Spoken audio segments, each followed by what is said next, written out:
Prevenzione del doping nelle attività sportive nel contesto di sport e legalità hanno portato per la prima volta il CONI Veneto a presenziare con un proprio stand alla 3 giorni di Expo Scuola 2017 in Fiera a Padova.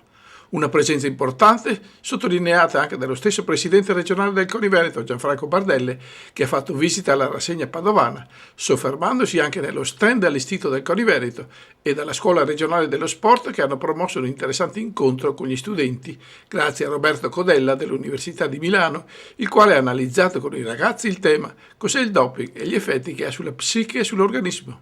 sul tema della prevenzione, ma anche come combatterlo. Visita che si è conclusa anche con un'intervista al presidente del CONI Veneto da parte dell'equipe di studenti nel settore della comunicazione, che hanno anche colto l'occasione per addentrarsi nel futuro con un esempio di scuola lavoro.